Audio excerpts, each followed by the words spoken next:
non seulement une passion, mais il y a un manque aujourd'hui. Hein. Il y a un vrai manque aujourd'hui de vulgarisation, de débat, Mhm. Mhm. d'apprentissage. Et c'est vraiment quelque chose que je voudrais mettre en avant. Alors malheureusement, il n'y a pas beaucoup de personnes sur le marché qui arrivent à le faire et qui veulent le faire. Et donc, Oui, de t'avoir aujourd'hui, franchement, mais pas après, loin en plus, dans Châtelet. faut bien se dire que dans le futur, il y aura plus d'internet, il y aura plus d'informatique, il y aura plus de crypto-monnaies, il y aura plus de cryptographie. Tout ça, ça va dans ce sens-là du plus. On s'oriente vers ce monde-là. Donc, il faut pas avoir peur de se dire, ça m'intéresse et je vais étudier ça. On peut étudier plein de domaines. Hein. On parlait de la guitare ou de la cuisine ou j'en sais rien. On peut étudier des domaines. C'est pas un domaine qui va ne servir à rien. C'est un domaine qui va servir, qui est essentiel pour énormément de domaines parce que c'est très lié à l'économie.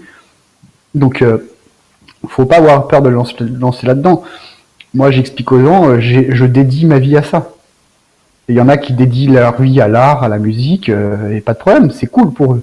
Moi, je dédie ma vie à ça et j'ai aucune honte par rapport à ça. Je passerai ma vie là-dedans. Pour C'est ce moi, que c'est tu une question fais. voilà, c'est une question de liberté, c'est une question voilà, on veut plus de liberté. La liberté, c'est pas quelque chose qu'on peut demander parce qu'on nous le donne pas par, par pure gentillesse et on le voit actuellement avec toutes ces bêtises de passe sanitaire où on est en train de nous serrer la vis de manière juste, c'est improbable. Il faut pouvoir lutter contre ça et c'est de la culture politique, et il faut s'y mettre. Il faut pas avoir peur de ça. Les gens, vous allez pas vous faire jeter en prison à cause de ça. Moi, ça fait 10 ans que je suis là-dedans. J'ai été voir les gens, je leur ai expliqué droit dans les yeux ce que c'était et que c'était voilà des gens plutôt dans l'élite. J'ai jamais eu de problème. C'est pas, moi, je suis non violent. Je suis un pacifiste. Si on peut régler les choses de manière non violente, on va le faire de manière non violente. Mhm. Exactement. Et c'est- aujourd'hui, typiquement, c'est vrai qu'alors, on a déjà essayé deux, trois fois aussi ici de parler un tout petit peu aussi, bah, typiquement de tout ce qui est Covid, un petit peu de politique, des choses comme ça.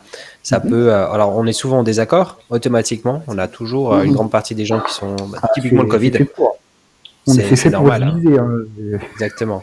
Mais l'important, c'est de pouvoir en discuter. C'est pas de Mm-hmm. se dire tu as tort ou tu as raison. On s'en fout, finalement. Mm-hmm. C'est le partage Après, et le débat. moi, j'impose rien à personne. Je suis pas en train de dire aux gens faites-vous vacciner, et je suis pas en train de dire aux gens ne vous faites pas vacciner. Les vaccins, en règle générale, c'est bon. Euh, Souvent, il y a des risques, mais c'est des risques qu'on peut prendre pour les avantages qu'un vaccin apporte.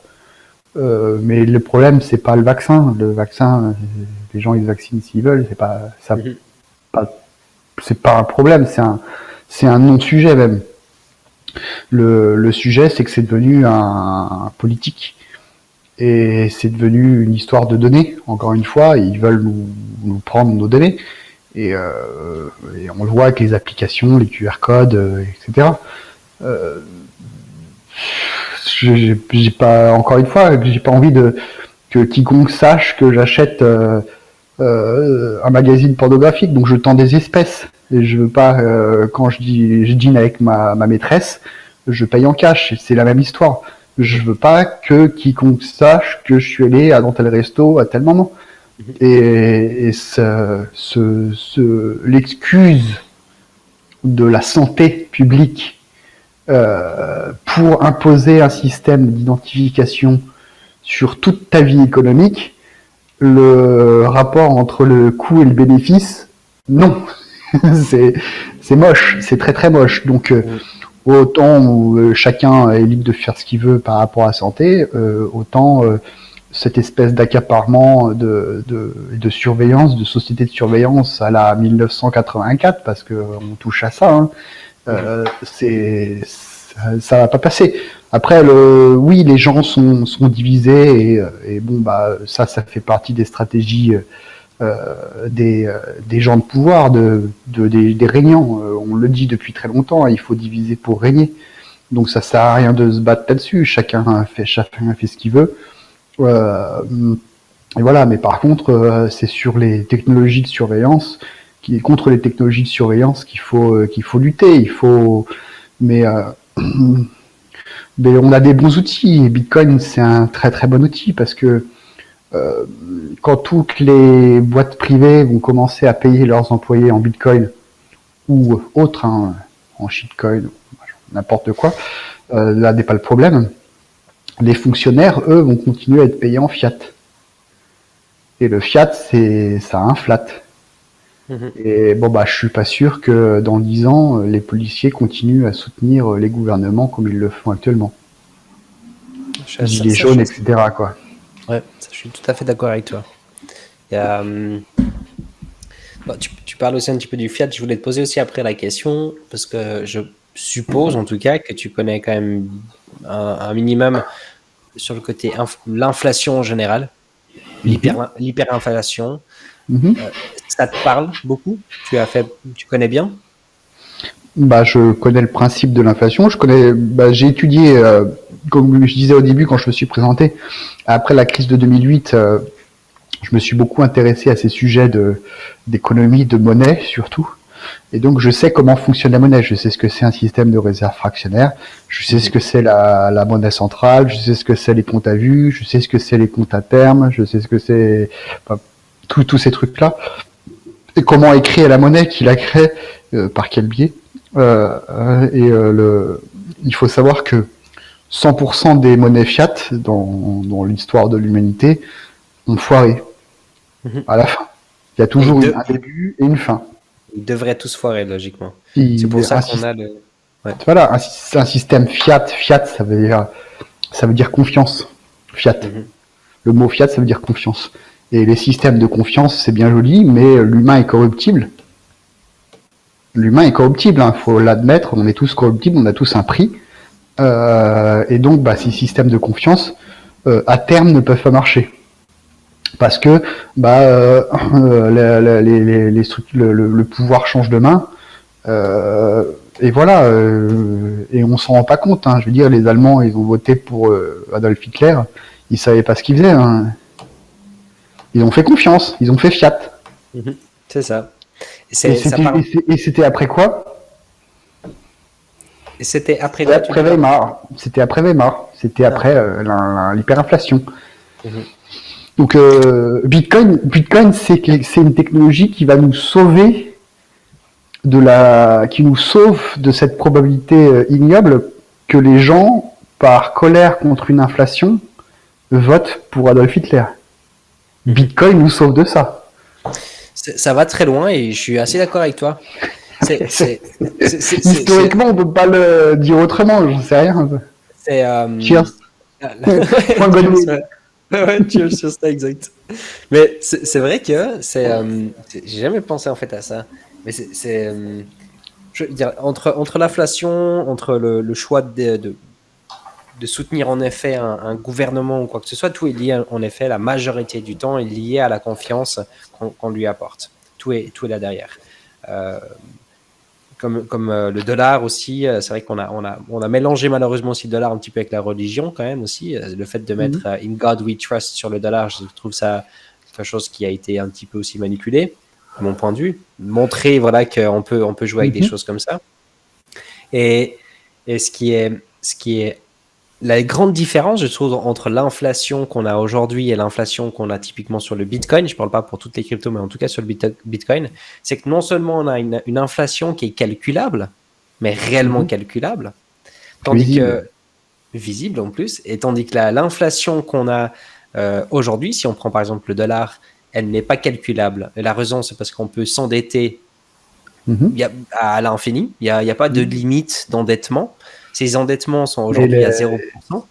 Donc, Les banques centrales, la Réserve fédérale américaine ou la Banque centrale européenne, toutes les banques centrales, elles ne diffusent plus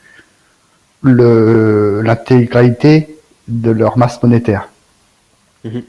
Les masses monétaires, pour ceux qui ne savent pas, il y a 4 masses monétaires. Il y a la M0. La M0, c'est la masse monétaire de base, la monnaie de base, la monnaie centrale.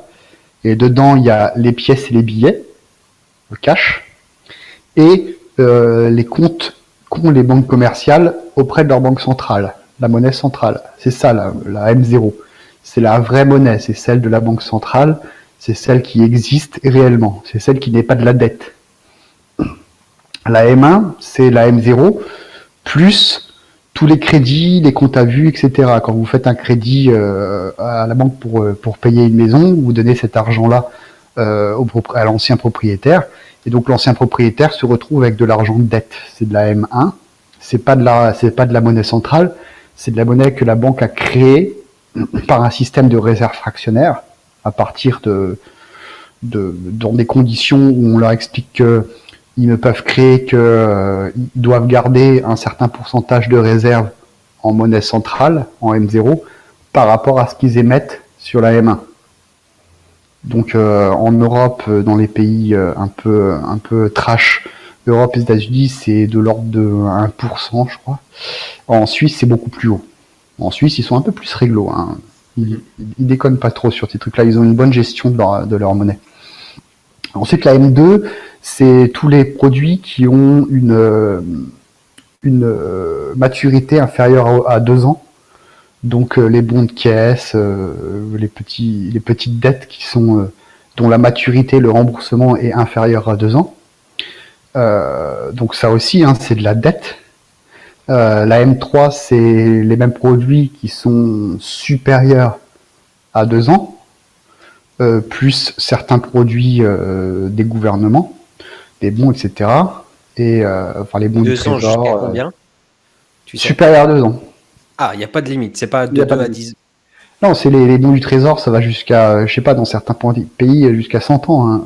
Ouais, ça ne m'étonnerait pas. Et la M4, c'est les produits, c'est les droits de tirage du FMI, de la Banque mondiale, etc. C'est des organisations internationales qui peuvent créer de la monnaie à partir de rien contre les monnaies fiduciaires de chaque pays sans avoir besoin de demander quoi que ce soit. Donc dans ces agrégats monétaires, voilà, les banques centrales diffusent la M0 parce que voilà, ils diffusent les pièces et les billets plus la monnaie centrale. Ils diffusent la M1, ils diffusent la M2, la M3 parfois, mais la M4 c'est quasiment jamais. Et dans les M3 et M4, c'est là où il y a les programmes d'achat d'actifs des banques centrales. Ils diffusent pas combien ils mettent au pot. Donc en fait, on connaît pas la masse monétaire totale qu'il peut y avoir. On ne peut pas la connaître parce qu'ils ne la diffusent pas. Pourtant, on aurait peut-être l'impression que la monnaie c'est un service public d'un État-nation, mais en fait non. C'est dans ces trucs-là, c'est complètement privé et ils disent pas ce qu'ils font. On peut pas savoir. On le sait a posteriori, par exemple, dans les programmes d'achat européens, on peut trouver quelques informations, mais très peu. Mais par contre, on sait que voilà, on a des milliards et on a quelqu'un là, comment il s'appelle, Bernard Arnault, je crois. Ouais. Qui est paru dans Forbes en disant c'est l'homme le plus riche du monde. Ok. Et il a monté dans le classement d'un seul coup. Comme ça. J'ai même pas vu ça. Et tu regarderas, hein, il monte dans le classement. Ouais. Il monte dans le classement comme ça d'un seul coup. Mais la raison pour laquelle il monte dans le classement, c'est parce que la BCE lui a filé, je sais plus, 500 milliards. Un truc comme ça. Ah oui, avec des actifs évalués à 186,4 milliards de dollars. Voilà. Pas 500 milliards, 50 milliards. Le deuxième homme le plus riche du monde, apparemment. Voilà. On a toujours ce malade d'Elon Musk. Voilà. Et donc, ces banques centrales, elles filent le pognon à ces boîtes-là. La Suisse, c'est un des plus gros porteurs de Facebook. La banque centrale suisse, la SNB, elle est dans le top 10 des actionnaires de Facebook. C'est fou ça. Ça marche. C'est hallucinant. Mais ils auraient peut-être dû revendre parce que là, Facebook, ils sont en train de changer de nom. Ah, tu suis un petit peu, c'est cool. C'est Oh, je sais pas si tu as suivi la présentation de. J'ai oublié son prénom, de cette dame, la blonde, qui a travaillé chez Facebook, qui a fait. J'en sais, mais pas trop. Hein. Comment elle s'appelle? Elle a travaillé chez Facebook, puis elle a un petit peu dénoncé, puis elle a bien avoué justement les choses qui se sont passées il y a à peu près, je dirais, 2 semaines en arrière, peut-être 3. Et c'était super intéressant. Elle a très bien parlé, je trouvais. Et puis c'est vrai que ils ont beaucoup parlé justement des données justement des enfants entre 12, encore jusqu'à de 12 ans, en dessous de 12 ans, qu'est-ce qui se passe? Comment est-ce qu'ils font pour quand même créer un compte? Qu'est-ce qui se passait avec ces données-là? Est-ce qu'ils les détruisent? Est-ce qu'ils les gardent jusqu'à que les enfants ils ont quand même 12 ans? Puis après ils puissent quand même les revendre. Et c'est vrai qu'aujourd'hui quand tu regardes Facebook, c'est hallucinant à quel point ils ont réussi à prendre un monopole mondial et que encore aujourd'hui, finalement, ils ont encore quand même un pouvoir qui est juste phénoménal. Leurs actions sont très bien. Tout se passe bien. Il y a tout qui se passe bien. Tant qu'il n'y a pas une nouvelle crise économique, je pense de toute façon, tout va bien se passer. C'est le meilleur des mondes. Pardon? C'est le meilleur des mondes. Ouais, ouais, clairement. Mais c'est ça, c'est aussi de façon, hein, les réseaux sociaux de base, comme on a aujourd'hui tous les grands. Alors, est-ce que toi, tu as Twitter? Parce qu'en plus, on a posé la question sur le chat. J'ai Twitter. Est-ce que tu pourrais m'envoyer ton Twitter? Parce qu'en fait, je crois que je ne te suis même pas, Julien. Non, mais je suis pas anonyme sur Twitter, mais je suis plutôt discret. Est-ce que tu veux oui, je peux le partager parce qu'en fait, j'ai choisi un nom. C'est Weed Coder. Weed comme la weed, l'herbe. Et Coder comme du code informatique. Donc WEEDCODER. Attends, je vais le mettre dans ce que j'ai dit coucou dans le chat tout à l'heure. C'est Cake. Ton truc, c'est Cake avec le. Salut. Hop, voilà. Vous voyez WeedCoder là? Ouais. Il y a écrit salut. Mais c'est moi. Salut, exactement. Et bah ça, c'est ton Twitter. Voilà, et ça c'est le nom que j'utilise donc sur Twitter et sur les réseaux. Et il est très pratique. Il est vraiment très pratique parce que dedans il y a weed. Et weed, c'est mal, c'est de la drogue. Et donc les gens ils viennent pas m'embêter. C'est vrai, c'est juste. Ouais. Voilà. C'est exactement ça. Ils viennent pas te proposer des. Ah non, j'ai pas de scam, j'ai rien. Personne vient m'embêter. Je peux dire ce que je veux, personne m'embête. Ouais, c'est vrai. Top. Comme ça, je l'ai partagé aussi parce que il y avait des gens aussi qui le posaient justement avant la question, il y a 2 fois. Mais surtout, ce que je voulais poser comme question, c'était est-ce que toi, tu penses que demain, façon de parler, il va avoir un nouveau système décentralisé qui va pouvoir faire en sorte que les gens ils vont vraiment pouvoir choisir avec toutes des options claires, bien indiquées, pas avec des sous-entendus qu'on va quand même pas vendre vos données ou quoi que ce soit, qu'on puisse demain choisir qu'est-ce qu'on est d'accord de donner comme données, est-ce qu'on est d'accord de les revendre, est-ce qu'on veut pas qu'on les diffuse, est-ce que tu penses que c'est quelque chose qui est faisable bientôt? C'est vraiment difficile de répondre à cette question. Il y a beaucoup de sujets différents à aborder pour pouvoir avoir une réponse, de toute façon, ça c'est sûr. Moi, voilà, là les gens ils ont mon profil Twitter.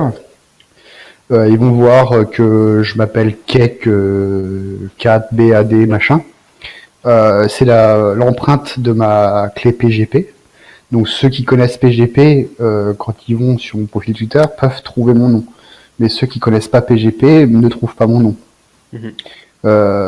Donc ça filtre déjà et j'en révèle peu que Facebook, j'y vais plus. Enfin, Facebook, ça sert à rien d'y aller. Moi, j'ai ça souvent pour des contacts que j'ai pas leur numéro de téléphone. Ces réseaux-là, on y va pour des raisons. Facebook, ils ont capturé les gens. Beaucoup, par exemple, quand il y avait des événements qui se faisaient, il y a un calendrier. Et donc, quand on n'était plus sur Facebook, on n'était plus invité aux soirées. Donc il y avait cette capture, mais c'est voulu. Mais après, voilà, il faut lâcher ces choses-là et trouver les outils. Alors Facebook a quand même une utilité parce que même si il y a du vol de données, là, ça permet quand même aux gens de diffuser de l'information.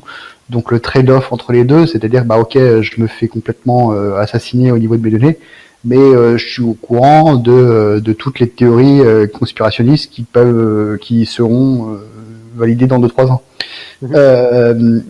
Donc il y a quand même un petit avantage, c'est pour ça que les gens continuent à y aller. Il y a d'autres technologies, mais qui mettent du temps à arriver. Et bon, pour les informaticiens qui nous regardent maintenant, on va parler de Linux par exemple. Et Linux est sorti en 91, la version 1. Pendant toutes les années 2000, quand on parlait de Linux pour le desktop, c'était une blague, c'était un mème carrément, parce que ça n'arrivait pas. Et en fait, ces technologies-là, ça prend énormément de temps à se diffuser. Et cette culture prend aussi énormément de temps. Quand on regardait la préhistoire, déjà, on marque préhistoire. Hein, et pour dire, dès il y a longtemps, c'était il y a des dizaines d'années, ça s'est pas fait en un claquement de doigts. Moi, je suis la 2e génération des cypherpunk. Ça se compte en génération, donc faut pas être trop impatient et se dire bon bah ça y est, avant 2030 on aura plié l'affaire et on sera enfin libre. Non, mais par contre faut pas désespérer et se dire que on va y arriver. Mais c'est un travail collectif des humains entre eux pour s'apprendre entre eux comment utiliser les bonnes choses, etc. Et ça va prendre encore 1, 2, 3 décennies. Ouais. Je suis assez d'accord avec ça. C'est juste le temps long. Après, c'est bien d'apprendre le temps long, surtout sur Internet où c'est le domaine de l'immédiateté. C'est bien de comprendre ces phénomènes-là et que ça va prendre du temps long. On parle de time preference, low time preference, high time preference. Low time preference, c'est quelque chose ça éduque. Bitcoin, ça éduque les gens à se dire bon bah voilà, tu as des actifs et faut que tu gères tes actifs. T'en achètes un petit peu plein, tu diversifies, mais t'essaies pas de faire un levier x100 sur un conseil que t'as donné à un YouTuber. C'est ça. Et c'est là où je trouve qu'il y a... Pardon. Non mais c'est tellement juste en plus. Mais c'est des choses que aussi, je dis souvent, mais on a beaucoup... ça c'est aussi quelque chose qui va changer hein, par la suite. On va beaucoup en parler. Je pense dans 10 ans, dans 15 ans, les influenceurs. Les influenceurs qu'on a eu des ICO, les influenceurs qu'on a eu des grands scams qui se sont quand même passés. Hein. On peut le dire aujourd'hui quand même, OneCoin, BitConnect, tout ce qui est... On parle en milliards de dollars quand même aujourd'hui, sur lesquels on a eu des influenceurs qui ont donné en effet une adoption aux gens pour faire croire en tout cas que c'est ça la crypto-monnaie. Il n'y a rien à voir. Alors en tout cas, le but, disons plutôt, de la crypto-monnaie, parce que oui, c'était même BitConnect quelque part, c'était une crypto-monnaie, mais c'était pas... même OneCoin l'était pas vraiment, mais ça va beaucoup changer, je pense. Je pense qu'il y aura quand même aussi une régulation qui va commencer aussi à arriver, puis ils vont contrôler les gens qui disent des conneries aujourd'hui quand même sur Internet. On n'a pas le droit de donner des conseils financiers. Je suis pas d'accord avec toi. Ça, c'est le coût de l'apprentissage. On n'est plus dans un système on parlait de l'école où je te disais que l'école c'est mort. On n'a plus besoin d'apprendre de l'histoire-géographie parce que l'histoire-géographie, on l'apprenait avant pour former une culture, pour former les citoyens, etc. Et qu'il n'y avait pas d'autres moyens de connaître l'histoire et la géographie. Il n'y avait pas d'autres moyens. Moi, je suis né avant Internet. Quand j'étais petit, pour trouver une réponse à une question, il fallait chercher dans le Quid, qui était un espèce de bouquin où les encyclopédies qu'on nous vendait, qui faisaient 25 volumes, ça te prenait tout ton salon. J'ai connu ces trucs-là. C'est en train de disparaître. Hein. Ça va sortir du commun. C'est des choses dont on ne parlera plus jamais. Maintenant, quand on apprenait ça pour pouvoir débattre, etc. Parce que quand on avait une discussion, on faisait référence à des choses et il fallait les connaître. Mais maintenant, quand deux jeunes discutent, etc., et que peu importe le sujet, que ce soit l'histoire de la politique, machin, ils ont des références, et quand ils veulent savoir une référence, ils vont le chercher. Ils vont chercher sur Google, DuckDuckGo, il y a plein de moyens de trouver de l'information sur Internet, même Facebook, hein, pourquoi pas. Ils peuvent vérifier, croiser différentes sources, etc. Et donc, il n'y a plus besoin d'avoir des savoirs aussi précis sur certains sujets. Maintenant, l'éducation, elle doit plus être faite sur les connaissances, parce que les connaissances sont accessibles. L'éducation, elle doit être faite sur nos biais, les biais humains qu'on a. On en parlait au tout début sur le biais qu'on a par rapport à l'argent, à la perte, au gain, etc. Comment tout ça, ça fonctionne, la game theory, machin. Et je pense que les gens qui se font rect, parce que rect maintenant ça devient dans le langage courant, c'est à la limite il y a un côté positif là-dedans. Parce que justement, on a ce biais, et quand on se fait rect, on recommence pas la même connerie deux fois. Ou sinon, si on le recommence deux fois, c'est qu'on mérite de se faire rect deux fois. Mais ça dépend comment on se fait rect, je trouve. Oui, bien sûr. Parce mais c'est de l'apprentissage. Ouais, exact. Voilà. C'est clairement un apprentissage. Il ne faut pas dépenser plus en investissement que ce que tu penses valoir le coût de ton apprentissage. Si tu as envie de bien apprendre dans les crypto-monnaies, tu lâches 10K, 20K, 50K, tu vas te faire rect, tu vas apprendre, ça va rentrer. Tu l'apprends encore d'une autre manière. Après, si tu te dis, bon, bah, je veux apprendre, mais de manière un peu plus soft, tu vas mettre 100 €, 100 $, machin, tu te fais rect, tu fais ok, bon, c'est juste un jeu, comment apprendre plus. Mais pour ces influenceurs, en fait, les influenceurs sont les nouveaux journalistes. C'est les nouveaux journalistes. Oui, il y a une pression des influenceurs, on appelle ça influenceurs d'ailleurs, parce qu'ils ont des communautés, ils ont pour du point de vue des entreprises commerciales qui peuvent les financer par de la publicité ou des contrats, etc. Ils ont une surface, etc. Ils peuvent communiquer. Et bon, c'est leur business model. C'est le business model qu'ils ont trouvé pour financer le journalisme. Parce que la différence entre la presse, donc les journalistes à l'ancienne, les traditionnels, et ces nouveaux journalistes, les influenceurs, c'est que toi, là, face caméra, tu peux dire merde. Tu peux dire fuck the system. Tu peux. Ouais. Tu as la possibilité de le dire. Maintenant, tu vas chez BFM ou tu vas sur RTS ou les grandes chaînes et tu vas dire au journal de 20h au mec, vas-y, dis à la face du monde ce que tu penses réellement. Merde, fuck the system. Il peut pas. Et c'est bien la différence entre le vrai et le, on va dire, faux journaliste, le non-journaliste, c'est la capacité à pouvoir dire merde. Et les gens, ils financent, ils mettent leur argent, et c'est pour ça que toi t'existes, les influenceurs existent, et qu'ils font un taquet de pognon. On a vu avec les leaks de Twitter combien vous gagnez, de Twitch, on sait combien ils gagnent. T'as vu que j'étais dans le liste ? Ouais, j'ai vu, tu me perds. 3,6 millions par mois, je suis bien. Mais voilà, les gens, ils sont prêts à donner plein de pognon là-dessus, et c'est pour ça Twitch attend les abonnements. Il y en a, ils ont 10, 15 abonnements, ils lâchent 100, 200 $ par mois pour ça. Parce qu'en face, ils ont des mecs qui disent ce qu'ils pensent, merde, qui disent, bon bah voilà, je suis un influenceur, ok, j'ai un contrat avec telle société, donc je vais chiller. Après, vous savez ce que ça veut dire chiller, donc après, faites vos recherches. Je vais pas vous dire c'est de la merde parce que je suis payé pour dire que c'est bien. Mais voilà, les gens, ils ont aussi... c'est un jeu. C'est un jeu. Carrément. Moi, je peux te dire, hein, je veux dire en toute transparence, je suis contacté minimum une fois par semaine. Et en général, c'est plutôt 3 fois. J'ai des propositions de projets sur mon mail de Cryptologique. Hein. Et puis, je peux même te dire, en toute transparence, combien on est prêt à me payer. En général, c'est entre 500 et 1500 $ qu'on va me payer pour présenter un shitcoin. Je n'ai jamais accepté un seul de ces shitcoins. Parce que, alors, si demain, il y a Ethereum qui me contacte,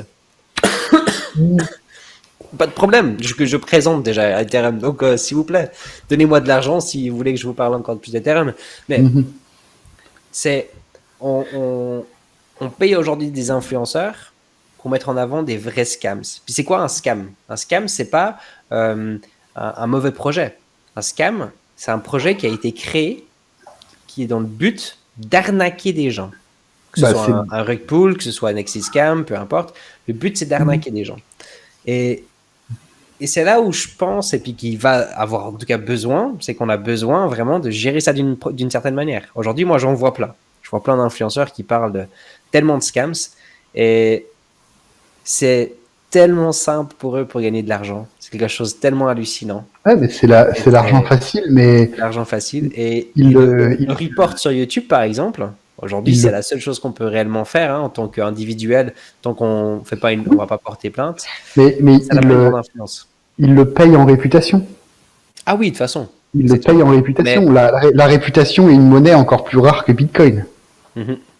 Elle est encore plus chère que Bitcoin. Donc toi qui dis j'accepte jamais les shitcoins et donc tu parles jamais, etc. Tu construis au fur et à mesure des semaines, des mois, des années, tu construis une réputation et les gens ils savent, ils t'assignent à quelque chose dans leur tête qui dit bon bah à quel point je vais pouvoir faire confiance, à quel point je vais écouter, à quel point je vais aimer ce qu'il dit par rapport à ça. Et les influenceurs qui crachent là-dedans dans le scam, qui se font payer, oui, ils ont de l'argent facile rapidement, mais ils se bousillent leur réputation. C'est des gens qui vont pas durer 2-3 ans. Non, Et à la fin, ils font tout ce qu'ils peuvent pour éviter les pertes de réputation. Je veux dire, moi, je suis bloqué par Asher sur Twitter. oui, je sais. Ouais. Voilà, ils font ce qu'ils peuvent pour éviter pour faire du damage control. Mais c'est des gens, Ouais. ils peuvent pas durer. Ils peuvent pas durer. D'ailleurs, même Asher, il a d'autres sources de revenus que ça parce qu'il sait que un jour, ça va lui péter à la gueule. Il aura un problème avec une personne. Mhm. Il Exactement. le sait, mais il joue. Après, chacun joue son jeu. Moi, si je viens sur ta chaîne, c'est parce que je sais que je vais jamais aller sur d'autres chaînes. Mhm. Voilà, donc il y a aussi C'est vrai. ça, Tu as le raison. truc. Ces gens-là, ils peuvent pas avoir Julien Guiton chez eux, c'est pas possible. C'est vrai qu'après, avec le temps, ça se construit, etc. Ouais, t'as raison. Ah oui, mais Il y le a, temps non, encore une fois. mhm. Il y a Rek ici sur le chat qui dit moi, j'y crois moyen au mec qui lâche des thunes sur Twitch. C'est notre plus grand donateur de cryptologique qui vient de dire ça. Je trouve ça génial. Good troll. Incroyable. Ouais, good troll, exact. C'est un Suisse, c'est un Valaisan. Ah, Ouais.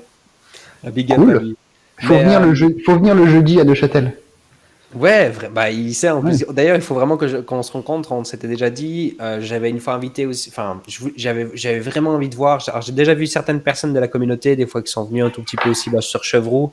Une fois aussi Mhm. à Montbar, que j'ai justement de l'autre côté du lac. Alors, c'est vraiment l'opposé, mais à peu près à 35 minutes. Par Mhm. contre, c'est vrai à Neuchâtel, donc une fois le jeudi soir, donc on a en effet donc ces beer to beer qui sont vraiment sympathiques. On peut en discuter une fois ensemble. Il faut que ça reste dans l'optique de, de quand même partager en effet des plus-values, ou en tout cas aborder des sujets quand même crypto-monnaie, je Ah, trouve. il y a que trois types de personnes qui viennent au beer to beer. Il y a les gens qui écrivent du code, cypherpunk. Il y a les banquiers et les journalistes. Mhm. Mais le reste, Exact. ils viennent une fois, pas deux. C'est exactement ça, je voulais dire. Ouais, je voulais exactement dire. Ils viennent souvent une fois. Mais Ah, c'est ils parce prennent qu'ils cher. comprennent. Hein. Ils prennent cher, exact.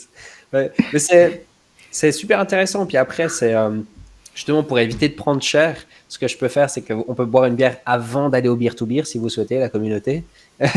Et puis comme ça, on peut quand même boire un petit verre ensemble. Par contre, c'est... Bah oui, il faut que tu fasses je vois qu'au fond de ta pièce, tu as des tableaux, etc. mhm. Tu peux faire des NFT et rencontrer ton public pour leur lâcher des NFT Anthony. Exact. On a des objectifs. Alors, des objectifs, on a Olivier de la communauté qui fait tous les mardis soirs. Il nous prépare c'est assez incroyable sur Twitter. Il nous édite une photo parce qu'en gros, tous les mardis soirs, on a ZS Trader. C'est un analyste technique qui vient et puis qui nous fait voilà un tour du marché, du Bitcoin, voir un tout petit peu l'état du marché vraiment sur le côté que analyse technique. Il est très nul en analyse fondamentale, hein, mais c'est son métier. Il est trader de base, travaille pour une grande boîte. Et tous les mardis soirs, il crée voilà, une petite photo de nous deux et puis il met un truc rigolo dans des vidéos, etc. Puis on a dit un jour, on va faire des NFT de ça. Mais j'ai des objectifs de NFT pour la communauté aussi par la suite, hein, mais j'en ai pas encore parlé, mais il y a de belles choses qui vont arriver. Faut en effet créer un tout petit peu une synergie. Il y a encore beaucoup de choses à faire. On va tout bientôt aussi mettre. Faut que les gens les influenceurs, les journalistes, qui sont capables de dire merde, puissent se financer. C'est tout. Et c'est pour ça que je t'achèterais tes NFT. C'est pour continuer à pouvoir dire merde à la face du monde. Hein. Toi, Julien, tu sais aussi hein, que mon but, quel est un petit peu le but aussi à plus long terme. C'est vrai que il y a des objectifs qui peuvent être top et puis on en a quelque part aussi besoin sur le côté francophone. Je trouve qu'aujourd'hui, on a des personnes qui ont une capacité, une expertise qui est juste phénoménale. Si on parle rien que Neuchâtel, c'est déjà énorme, mais en Suisse en tout. Et la seule chose qu'il faut faire, c'est vraiment mettre en avant ces personnes, je trouve. Et de faire en sorte de discuter des projets, discuter de tout, avoir du plaisir quand on discute aussi de ça, très important, pour pas que ça devienne non plus des fois trop ennuyeux. Et c'est ce que tu as fait aussi avec nous ce soir, et puis c'est excellent. Après, on pourra même aussi, si tu veux un petit peu répondre à des questions de la communauté. C'est une émission culturelle, hein, politique. Exact. C'est une émission culturelle et politique ce soir. Hein. Il n'y a aucun doute là-dessus à avoir. C'est comme quand on regardait Bernard Pivot à l'époque. Hein. C'est le même principe. On est en train il y a des connaissances, il y a des gens qui font des choses, mais qui sont pas forcément vendeurs d'un produit commercial, mais qui font de la philosophie ou ces choses-là. Et il faut que ça se sache. On écrit peu de bouquins, on écrit beaucoup plus de code maintenant. Mais il faut que ça se démocratise. Ouais, et puis après, je pense que Twitch est un bon moyen, c'est quelque chose de sympathique. C'est pas encore, disons qu'il n'y a pas encore tout le monde qui est sur Twitch. Moi, pour l'instant. Je vois dans le chat que je suis en train de me faire troller à propos de Asher. Non, j'ai un bisbille avec Asher, mais c'est perso, vous inquiétez pas. Asher, il est bien comme il est. Je suis pas en train de vous dire de pas aller le regarder. C'est quand même quelqu'un il a eu voilà, il y a très longtemps. C'est pour ça que je suis encore bloqué. Voilà, il a eu des trucs où j'ai fait oh mec c'est moyen. Et voilà, mais c'est anecdotique. Vous inquiétez pas. D'ailleurs, s'il y a des personnes, si tu es d'accord Julien, s'il y a des gens qui ont des questions, est-ce qu'on peut te poser des questions? Bah c'est vrai que je m'étais dit dans ma tête passer minuit, on va passer aux questions. Bah écoute, c'est mal, on est dans un bon timing. Donc allez-y, envoyez. Mais c'est magnifique. Alors si vous avez des questions pour Julien, alors il y a pas mal de personnes, je pense, qui sont ici depuis le début, donc la seule chose que je peux dire, c'est profiter. C'est maintenant. Ce sera pas demain, donc. Après, vous voulez RGB, vous voulez plus de cryptographie, plus de technique, d'énergie. On a parlé d'énergie. Ah, on n'a pas beaucoup parlé d'énergie Bitcoin. Alors la toute première question, en tout cas, c'est quel est ton plus grand défaut, qualité dans la crypto? Dans la crypto, mon plus grand défaut, c'est que je suis feignant. Et la plus grande qualité, c'est que je ne retourne pas ma veste. Ma veste, vous la voyez, hein, et je la retournerai jamais. Tous les jours, il y a un autre t-shirt où il y a quelque chose. J'adore. Oui, bah c'est. Bravo. Je porte le noir, c'est sûr. Yes. Alors, l'énergie, est-ce que tu veux dire quelque chose sur l'énergie? C'est bon, ça va très loin. Il y a un gros débat. Il y a beaucoup de personnes qui sont contre Bitcoin à cause de l'énergie. On peut commencer, mais là, il y en a pour un petit 10-20 minutes pour expliquer qu'est-ce que c'est l'énergie dépensée dans Bitcoin et quel est le débat et pourquoi il est un peu biaisé, quoi. Regardons peut-être s'il y a déjà certaines questions. Si on voit qu'il n'y a pas de questions intéressantes de la communauté, ce qui m'étonnerait, on peut partir sur l'énergie au pire. Vois-tu des achats de maisons en Bitcoin d'ici 20 ans? Il y en a déjà eu. Hein. C'est déjà le cas, ouais. Comment être un comment être un cypherpunk? Faut écrire du code. Faut écrire des codes. Nice. Ton sentiment sur l'arrivée en masse des institutions et leurs bots, etc. Les produits dérivés dans la crypto.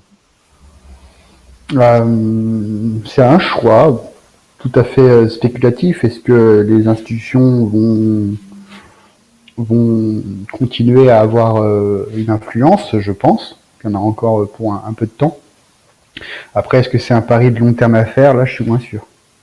Mhm. Et Bitcoin leur enlève leur financement, hein. Donc les institutions qui sont payées en fiat, au bout d'un moment, ça va se tarir. C'est juste. Un agrément banque suisse prévu? Oui. On n'a pas été beaucoup plus loin avant. C'est un chemin long parce qu'il faut pas faire d'erreur.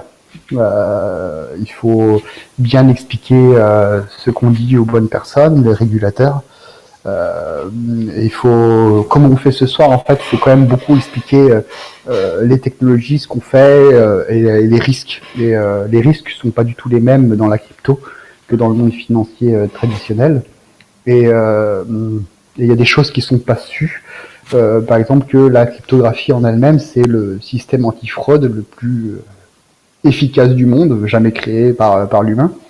Que Bitcoin est en lui-même un système antifraude, parce que Bitcoin a été créé pour lutter contre la fraude de la double dépense. Et on doit désapprendre à tout un tas d'institutions que non, on n'est pas des terroristes, non, on ne blanchit pas d'argent, non, on n'a pas de contenu pédopornographique, non, on ne vend pas de drogue, non, on ne fait pas d'ordre de destruction massive, etc. Toutes ces espèces de FUD qui sont balancées par les gens qui voient leur fin à juste titre dans Bitcoin. Et donc c'est un chemin assez long. En Suisse, c'est compris mieux qu'ailleurs. Il y a des lois qui ont été mises en œuvre cette année, en février, qui sont très très très bien foutues. Et donc, bon, ça donne pas le boulevard, hein, parce qu'ils veulent quand même vérifier. Ils ont eu aussi 2017 les scams et tout ça. Mais c'est un bon terrain. Si on veut parler en termes de date, oui, l'année prochaine, vous aurez tous un compte chez Condensa. Oh. L'année prochaine, Q1, Q2, Q3, Q4. Soyons Je dirais optimistes. je dirais Q2. Oh, nice. Donc en Q3 ou plus tard. C'est ça. Non, je parle pour toi. Je parle pour moi, dans ma tête. Je mets un petit peu de pression aussi en même temps. Il y a beaucoup de questions. J'essaie de prendre un tout petit peu aussi celles qui sont intéressantes. Alors, on va pas trop parler du marché. Il y a pas mal de questions en rapport avec est-ce que tu penses qu'on est toujours en bull run? Est-ce que tu penses que c'est la fin du bull run? Est-ce que tu penses qu'on est en double top? Est-ce que tu penses que... Il a dit au début, il n'est pas J'en fort en suis à ma 8e bulle Bitcoin. Ouais. Pas faux. Ça va dans ce sens-là. Yes. Exact. Est-ce que qu'est-ce qui empêcherait l'accident de suivre la Chine dans l'interdiction des cryptos? Nous. Et c'est pas rien. C'est pas rien, exact. En fait, ils ont c'est les institutions, etc. Ils ont un peu ce fantasme par rapport à la Chine, parce qu'ils voient la Chine en total contrôle de la population, et ils se disent c'est fun, on aimerait bien avoir la même chose. Mais après, non, ça passe pas. On n'est pas des Chinois. Ouais, c'est clair. Après, il faut pas faire confiance au Parti communiste chinois. Ils mentent, et ils mentent. C'est tout ce qu'ils font. Ils sont corrompus de bas en haut, hein. Tous les étages du Parti communiste en Chine sont tous corrompus à mort. En Chine, tu peux payer des policiers, hein, quand au lieu de te filer une amende. Tu peux même payer des policiers avec des clopes pour pas qu'ils te filent une amende. C'est tellement il y a des pauvres. Leur pays va pas bien du tout. Il y a beaucoup de gens qui gueulent en en Chine, beaucoup. Hein. Il y a le firewall chinois, c'est juste le tour de la Chine, mais ils contrôlent pas l'internet à l'intérieur de la Chine. Les gens, ils communiquent entre eux, les Chinois. Et il y a de la dissidence, il y a beaucoup de dissidence. Ils ont le problème de Taïwan, ils ont voilà différentes choses, ils voudraient machin. Les Américains aimeraient bien en tirer les bénéfices et c'est pour ça qu'ils se sont barrés l'Afghanistan pour aller se placer avec l'Australie dans le Pacifique, juste pour des questions de réputation, encore une fois, machin. On verra comment ça se passe. Mais après, faut pas faire du tout confiance aux Chinois. Il y a un article qui est sorti, enfin des news qui sont sortis sur justement, on parlait d'énergie, le minage Bitcoin, et qui dit le minage Bitcoin a complètement disparu de Chine. C'est faux. C'est faux. Il y a toujours des mineurs en Chine.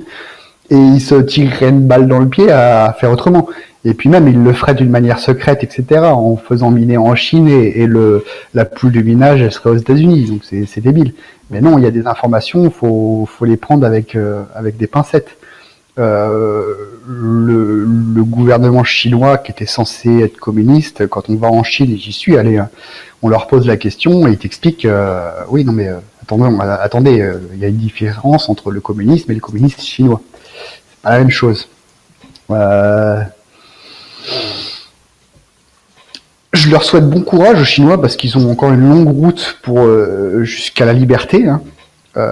Eux-mêmes ne font pas du tout confiance en leur gouvernement. Il y a à peu près deux types de personnes, on va dire en Chine. Il y a ceux qui veulent monter dans la hiérarchie, donc qui adhèrent au parti de manière plus ou moins hypocrite. Et il y a ceux qui ouvertement disent non mais au bout d'un moment ça a pété, enfin ça a pas pété, mais bon c'est improbable ce qui est en train de se passer. On peut pas avoir ça, on peut pas avoir ces trucs.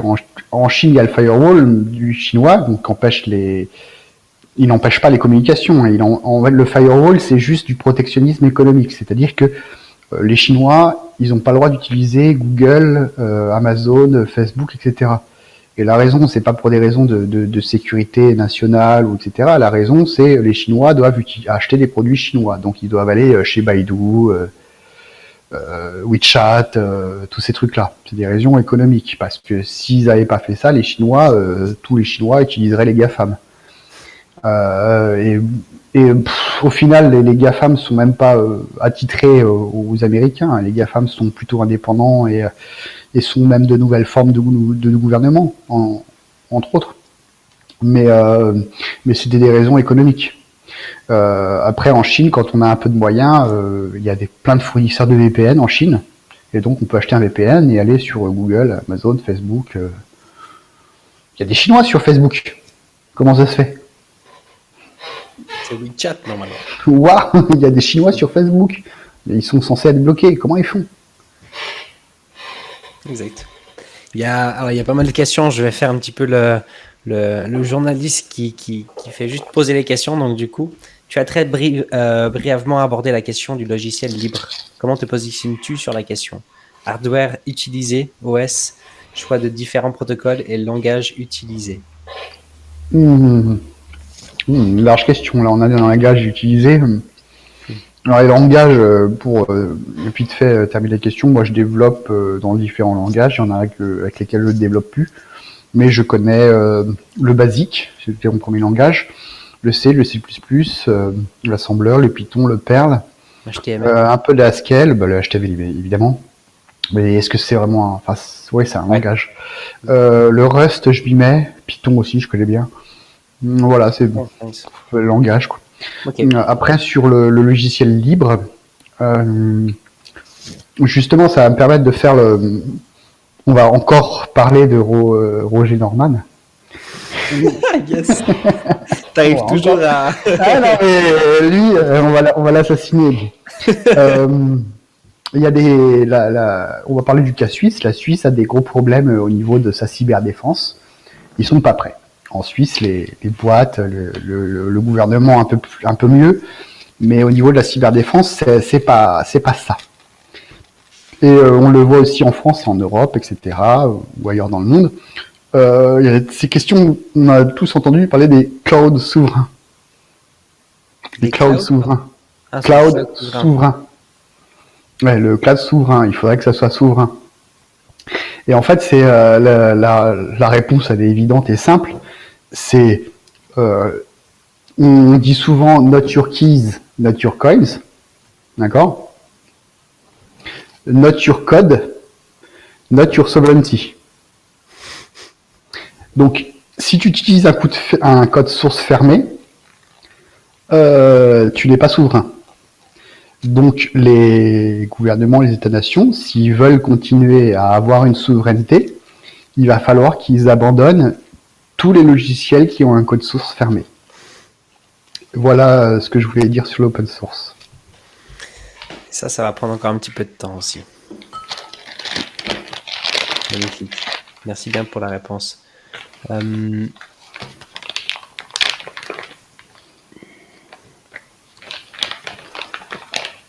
Où est-ce que vous trouvez info pour alors ça c'est bon. Allez, je rebondis. Est-ce qu'il y a d'autres questions? Alors je l'avais encore en haut. Hein. Pourquoi les personnes sont contentes d'acheter un CryptoPunk, une fortune, alors que c'était Pixel et l'on développe des nouvelles technologies comme la blockchain? Bah, c'est le marché de l'art. Ah, les Est-ce que NFT, le marché- CryptoPunk. que- J'ai pas bien compris la question. En fait, oui, les CryptoPunk NFT, bien sûr. Est-ce que le marché de l'art est rationnel? Bah non, Non. Bah, C'est les tout. NFT, ça va pas être rationnel. c'est la même chose. C'est comme Si les c'était diamants. rationnel, ça n'existerait pas. Exact. Les diamants aussi, hein, c'est un grand monde quand même aussi. Les diamants, c'est Hmm. il y a aussi un historique là derrière. Euh... hmm, Condensat Tech consiste en quoi? Pourra-t-on ouvrir un compte bancaire chez toi? C'est une banque. C'est Ouais. juste une banque. Hein. C'est une banque comme il y en a. Vous connaissez Banque ce que c'est. privée? Tout le monde sait ce que c'est. Tout le monde sait ce que c'est une banque. Hein. Non, c'est une banque. C'est une banque, voilà. T'as un compte. T'as du fiat. Il y aura pas de dollars. Hein. Il y a les fiat, mais il n'y a pas de dollars. Il n'y a pas de yuan. Voilà. Voilà. Mais après, c'est une banque. Il y a un IBAN. C'est pas. Tu peux payer. Je fais que Bitcoin et les technologies qui sont liées à Bitcoin. Donc Bitcoin on-chain, Lightning Network, Liquid Network, et quand ça va sortir, RGB. Donc il y aura aussi du shitcoin dessus, mais c'est du shitcoin propre, on va dire, celui qui permet de conserver la vie privée. Et que de toute façon, tu dois avoir finalement aussi. Oui, Il doit y après, avoir aussi, mais comme tu dis, des shitcoins, il doit avoir. c'est une Bitcoin. Après, il y a quand même quelques petites différences par rapport aux banques traditionnelles, c'est-à-dire que c'est surtout sur le business model. Parce que voilà, je vais quand même me rémunérer avec cette banque. Et le business model, c'est moi je prends une commission sur les transactions sortantes, donc quand l'argent qui sort de la banque, de 0,2%. Et c'est tout. Je prends pas de frais d'ouverture de compte, pas de frais de tenue de compte, pas de frais de blabla. Je fais pas de crédit, il n'y a pas de découvert chez moi. Et c'est le seul frais, donc l'ouverture de compte est gratuite, pas de problème. Et on paye quand on paye. Donc ça va être utile. Pour l'instant, je m'oriente vers les crypto-entrepreneurs qui galèrent comme des morts à ouvrir un compte bancaire. Et justement, je répète, not your keys, not your coins. Pourquoi je ferai une banque? Parce que c'est un système custodial. Dans ce cas-là, c'est moi qui ai les coins. J'ai vos coins, je les possède à votre place. Donc pour tout un chacun, ça sert à rien, sauf l'aspect fiat, SEPA, etc. et les facilités d'échange. Mais après, par contre, pour les entreprises, c'est le not your keys, not your coins, ça marche pas. Parce qu'une entreprise, c'est plusieurs personnes, c'est une personne morale. Donc la phrase not your keys, not your coins ne fonctionne pas.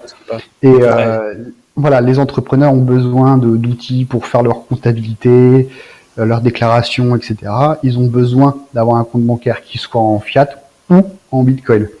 Et comme il y a beaucoup de gens qui aimeraient se faire payer en bitcoin et avoir la possibilité de payer en bitcoin dans les entrepreneurs, notamment les crypto-entrepreneurs, C'est là-dessus que je vise, on va dire, ma première phase d'acquisition client. Bah moi j'en connais déjà beaucoup. J'en connais beaucoup qui seraient Oui, intéressés. non, mais je vais ouvrir le service. Je sais que j'ai 10 à 20 000 personnes qui vont me tomber dessus. Hein. Exactement. Il y a, je vais te poser tout de suite les autres questions. Il y en a pas mal aussi là encore. La crypto va-t-elle survivre aux réacteurs nucléaires françaises? Internet, ça a été fait pour résister aux attaques nucléaires. Nos systèmes sont distribués sur Internet, donc nos systèmes résistent aux attaques nucléaires. Donc après, je comprends pas forcément la question. Est-ce que c'est une question relative au proof of work, minage, énergie? J'en sais rien. Je pense pas comme ça, mais ça pourrait peut-être au pire. Ouais. Comment conjuguer la monnaie physique et Bitcoin?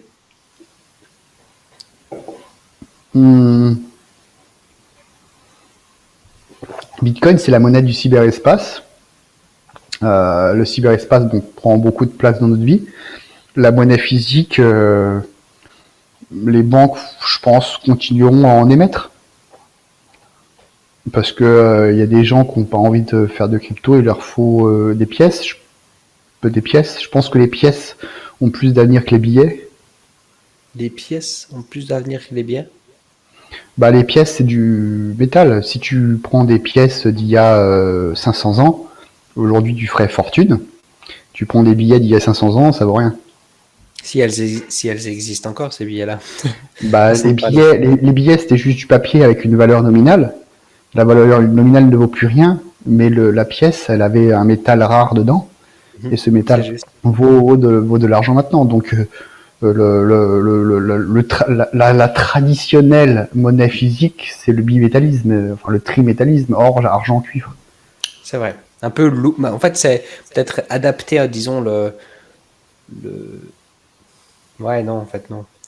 Non, je réfléchissais à haute voix. C'est parce que c'est un problématique, le côté que ce soit autant lourd. Les 5 centimes, est-ce qu'on en garde encore les 5 centimes en Suisse? C'est toutes des questions qui sont souvent posées quand même aussi. C'est des bonnes questions, quelque part aussi, je trouve. Et enfin, après, on peut partir plus loin même. Ok. Pensez-vous que... Vas-y, continue. Tu peux rajouter quelque chose si tu veux. Très bien. On attaque. Pensez-vous que l'hyperinflation du système monétaire va mener à un effondrement global de la société de consommation? Non, absolument pas.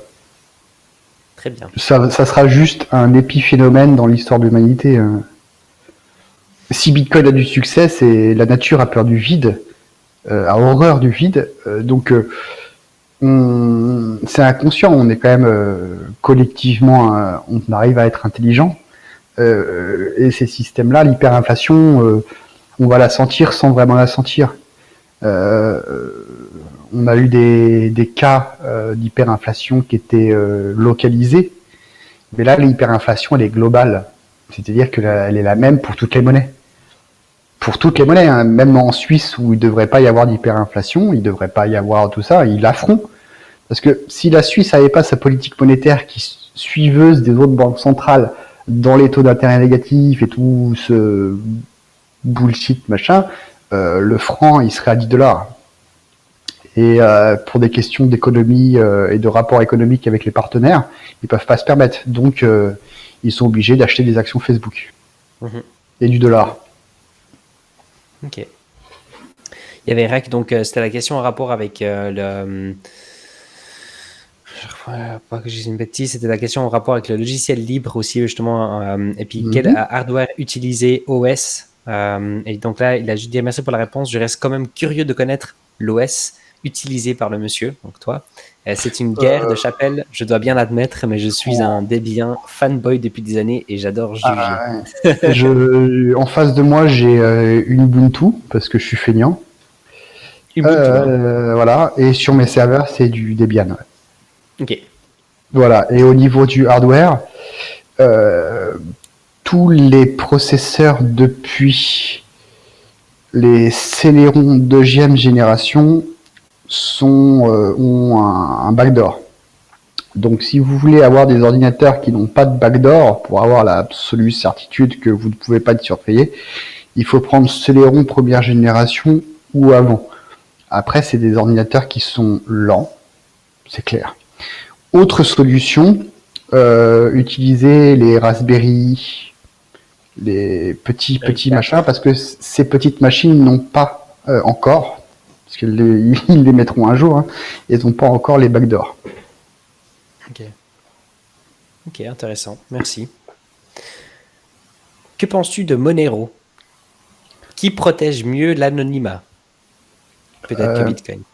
Monero,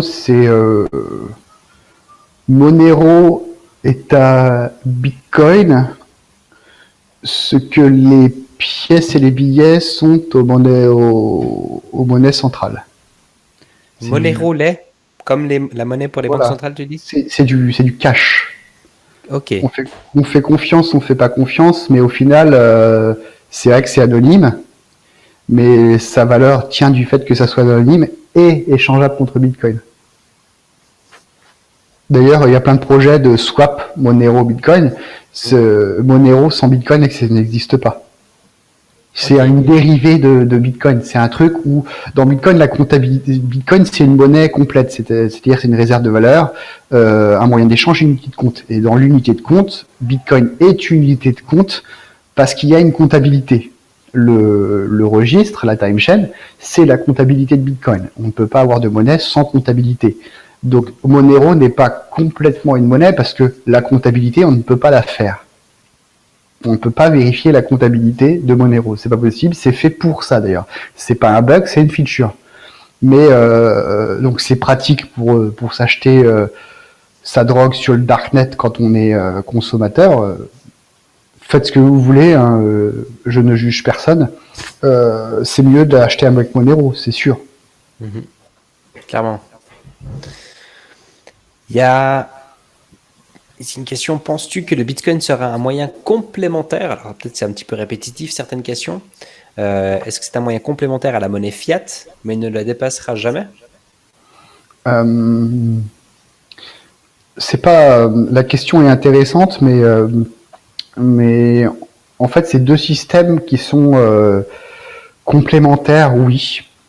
La monnaie Bitcoin, c'est une monnaie qu'on ne peut pas saisir. Je l'ai déjà dit ça. On ne peut pas la saisir. Donc on ne peut pas faire partie d'un contrat social avec la monnaie Bitcoin. On ne peut pas être socialiste avec Bitcoin. Par contre, le fiat, c'est une monnaie qui peut être saisie. Et donc on va la saisir pour plein de circonstances. T'as pas payé tes impôts, on va te saisir. T'as pas payé tes factures, on va te saisir, etc. Ou voilà, t'es obligé voilà, il y a plein de trucs qui sont obligatoires et on peut te prendre ton argent parce que c'est obligatoire. Et donc bah ça c'est le socialisme parce que on paye des taxes pour je sais pas, sécurité sociale ou des trucs comme vous voulez. Et donc la différence entre les deux c'est ça, et de toute façon c'est pas un choix binaire où on choisit l'un ou l'autre, hein, on aura les deux. Et donc, est-ce que j'ai plus de Bitcoin? Est-ce que je suis plus capitaliste? Ou est-ce que j'ai plus de fiat? Est-ce que je suis plus socialiste? C'est vrai. Je suis assez d'accord avec ce que tu dis surtout. Ouais. Et une autre question ici, le développement de l'ordinateur quantique, attention, semble avoir avancé plus rapidement que prévu. Risque-t-il de sonner la glace de la blockchain? On le connaît pas encore finalement, donc. Mais non, en fait, il y a la cryptographie, c'est une course. C'est-à-dire que les cryptographies qui ont été inventées, justement celles dont on parlait dans les années 70, 80, etc., maintenant elles seraient attaquables par des ordinateurs non quantiques, des ordinateurs tradis, elles seraient attaquables. En fait, c'est une course. Donc les ordinateurs, comme on le dit souvent, ils augmentent de puissance, du double de puissance tous les 18 mois à peu près, les processeurs, et c'est le cas depuis des dizaines d'années. L'informatique quantique, c'est très coûteux, c'est très très très très coûteux. Donc avant que ça arrive sur le marché retail, il va se passer encore longtemps, parce que là on est On utilise voilà, on a besoin d'azote liquide pour faire tourner ces trucs-là. À la maison, c'est pas pratique l'azote liquide. C'est vrai que l'informatique, enfin la physique quantique, l'informatique quantique permet de casser, pas de casser, mais quand je disais avec les nombres premiers, c'est facile dans un sens et difficile dans l'autre sens. En disant difficile, il faut tant d'ordinateurs et tant de temps. En fait, l'informatique quantique, ça permet de réduire la difficulté de beaucoup, mais pas complètement, en fait. Et juste sur la cryptographie asymétrique. Et dans Bitcoin, ça, les gens s'en sont rendus compte très tôt. Et au tout début, quand on payait sur Bitcoin, les adresses auxquelles on payait, c'était des adresses publiques. Donc de la cryptographie directement. Donc ça, c'est attaquable. Mais comme c'est attaquable, ils se sont dit, on va la hasher. Et donc, ils ont mis le double hash, SHA-256, sur les clés publiques, pour ensuite, quand tu payes, tu payes pas à une clé publique, mais au hash d'une clé publique. Et le hash, comme ça perd des données, le hash ne peut pas contenir la donnée de sa préimage. Ça protège fortement contre la cryptographie quantique et les ordinateurs quantiques. Donc il y a déjà les solutions pour lutter contre les attaques de type quantique sur la crypto qui commencent à être mises en place. Après, Bitcoin, même si c'est un protocole qui est assez calcifié, il y aura forcément des évolutions, et on le voit avec les soft forks qu'on a sur Bitcoin, que ça Segwit ou Taproot, on arrive quand même à le mettre à jour. Et là, on passe des courbes elliptiques à Schnorr avec Taproot. Donc on change d'algorithmie cryptographique. On arrive à changer ça, donc c'est pas complètement calcifié. Et donc dans le futur, on va trouver comme les ordinateurs sont plus puissants, on va pouvoir trouver des méthodes d'algorithmie cryptographique plus puissantes. Pour l'instant, on est en courbe elliptique ou en Schnorr, mais après, il y a les lattices, il y a plein de domaines dans la cryptographie, il y a plein de papiers, c'est devenu sexy, donc maintenant, des papiers sur la cryptographie, il y en a beaucoup, il y a beaucoup de travail là-dessus. Donc je m'inquiète vraiment, mais alors vraiment pas du tout, sur le problème de la cryptographie quantique et de l'informatique quantique, parce que c'est des programmes, après c'est normal, hein, les journalistes ils préfèrent vendre du clickbait et des trucs qui font peur, mais non, les façons dont on a à lutter dans la difficulté contre ça, elles sont déjà acquises. Ça serait juste mettre à jour le protocole Bitcoin, en fait. C'est pas un soft fork, quoi. C'est très juste tout ce que tu as dit, je trouve. Moi qui ai participé aussi à l'époque, c'était encore en 2018, j'avais participé aussi à un événement justement, le problème des ordinateurs quantiques qu'il peut avoir contre la blockchain. Et au final, je trouvais qu'il n'y avait rien de concret. C'était beaucoup c'est comme si on voulait faire peur aux gens, j'avais l'impression. On pouvait rien prouver non plus. Ça existe, c'est vrai. La cryptographie, les ordinateurs quantiques permettent de réduire la difficulté d'attaque sur la cryptographie. Oui, mais après, c'est une question de mesure.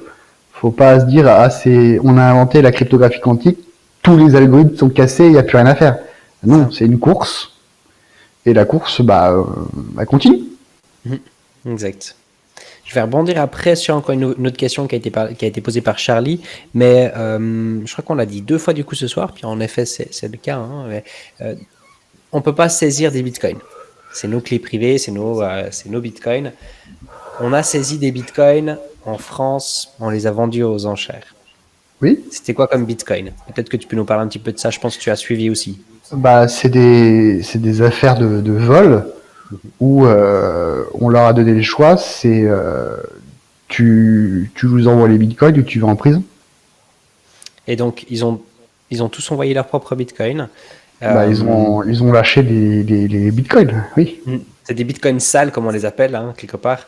Et ces bitcoins. Il n'y a pas de bitcoin sale, ça n'existe pas les bitcoins sales. Non, ça n'existe pas, mais. C'est une chimère, l'argent sale. Non. C'est quelque chose qui existe. Non, mais dans le sens que ce que je voulais dire avec ça, c'était plus de. Aujourd'hui, typiquement dans le monde de l'OTC, on parle de bitcoin propre, bitcoin sale. Ouais, Et le Bitcoin propre, c'est le Bitcoin qui a été miné, qui n'a pas de transfert. Le ouais, Bitcoin sale, c'est le Bitcoin qui a eu déjà des milliers de transactions et qu'on ne sait ouais. pas d'où il vient. Et il y a des gens qui sont prêts à payer un petit peu plus, 0,1, 0,5, Mhm, 1%, peu importe, au prix du marché, pour un mhm. Bitcoin propre, Plus que comme ça, on en fait. l'appelle, même Mhm. plus, exactement. Ouais, si tu connais un petit peu l'OTC, c'est rigolo. Oui, oui. Incroyable. Et il y a des gens qui vont payer au prix du marché pour des bitcoins sales, soi-disant. Alors, ça ne veut pas dire que c'est des bitcoins qui ont été sur le marché noir, c'est que ce n'est pas Mhm. des bitcoins qui ont eu des transactions. Et ces bitcoins qui n'ont pas eu de transactions, qui sortent des mineurs, ont une valeur aujourd'hui qui est un petit peu différente. Donc, c'est assez Mhm. rigolo. Mais c'était pas, en effet, enfin, en tout cas, je voulais pas le dire sur une manière Bah, argentale. la valeur de ça, c'est la valeur qui est en contrepartie du risque du régulateur qui dirait ah bah tes bitcoins sont passés par Silk Road, donc Exact. je peux pas les accepter. Il y a des entreprises comme Coinbase qui ont des mauvais comportements par rapport à ça et qui donc quand tu leur envoies des bitcoins qui sont passés par Silk Road, ils te les saisissent sans contrepartie. Coinbase, Ouais. tu as Mhm. dit? Ok. Coinbase, ouais, bah Coinbase, ils font bisous bisous avec le fisc américain, les régulateurs Bah oui. américains, parce qu'ils ont fait l'IPO et que le mec veut devenir riche et qu'il s'en fout de la crypto. Hein. Faut être clair. Ah, là, ils ont vu Euh, l'opportunité. voilà. Bon après, il fait ce qu'il veut. Hein, personne ne l'empêche. Mais après le, le commerçant qui va te vendre son croissant, Silk Mhm. Road, pas au Silk Road, mineur, pas mineur, c'est... Ouais, s'en c'est fout quoi. exactement ça. Ouais, c'est Il juste. y a plein de manières de, on va dire, blanchir, parce que voilà, il faut utiliser des termes qui sont complètement faux, mais qui résonnent, qui donnent du sens. Il y a plein de moyens de blanchir le mixage, même avec Lightning Network, on peut blanchir. Je disais qu'il y a plus de fongibilité dans Lightning Network. S'il y a plus Mhm. de fongibilité, ça veut dire qu'on peut échanger un coin contre un autre. Mhm. Et ça, les gens, ils ont même pas encore découvert comment on pouvait le faire. Je vous donne un alpha là, je vous donne un alpha. Ouais, ça c'est incroyable. Mais je me réjouis aussi de voir un tout petit peu des. Alors peut-être qu'on pourra montrer un tout petit peu des exemples clairs aussi, visuels, une fois, Mhm, justement pour des choses comme ça pourrait être assez sympathique pour des prochaines interviews aussi. mhm. Il y a une question ici en tête de Charlie. Si tu en as marre des questions, tu me dis stop. Hein. Et tu sais, tu me dis écoute, Anto, là c'est bon, Non, j'ai eu non, ma mais dose de questions. j'ai encore des bières. Hein. Ouais, c'est parfait. Incroyable. Peux-tu nous parler un petit peu du RGB? Quelle innovation importante cela va apporter sur Bitcoin? Peut-on nous attendre à de gros mouvements de capitaux suite à RGB? Bah, les mouvements de capitaux, moi je suis pas un pro de la finance, etc. Je sais pas quels vont être les intérêts, etc. Moi je m'intéresse à RGB parce qu'il y a un des principaux, c'est des valeurs. Hein, quand les cypherpunks écrivent du code, ils y mettent leurs valeurs. Mhm. Et, euh, et RGB, une des valeurs, c'est justement la vie privée. Et justement, en révéler le moins possible. Et donc, RGB, c'est un système comme permet, comment ça s'appelle, sur le vin, là. Le vin? Un Vivino? Non, non, pas Parle de ETH20, leur protocole, les shitcoins.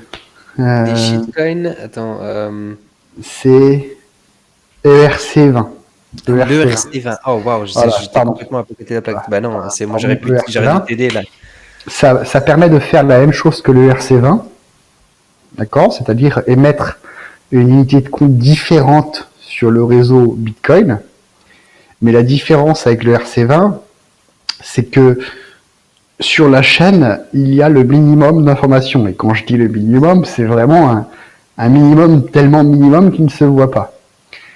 C'est-à-dire que ça utilise un système, en anglais ils appellent ça le tweaking de public key tweaking, mais en gros à une UTXO, donc à une clé, à une adresse Bitcoin, on va ajouter mathématiquement une autre adresse qui va avoir certaines propriétés. Et par l'homomorphisme, le morphisme en anglais cryptographique, ce qu'on ajoute à une clé privée, on peut l'ajouter aussi à la clé publique et on obtient les mêmes résultats. Ça fonctionne toujours. C'est l'homomorphisme en cryptographie.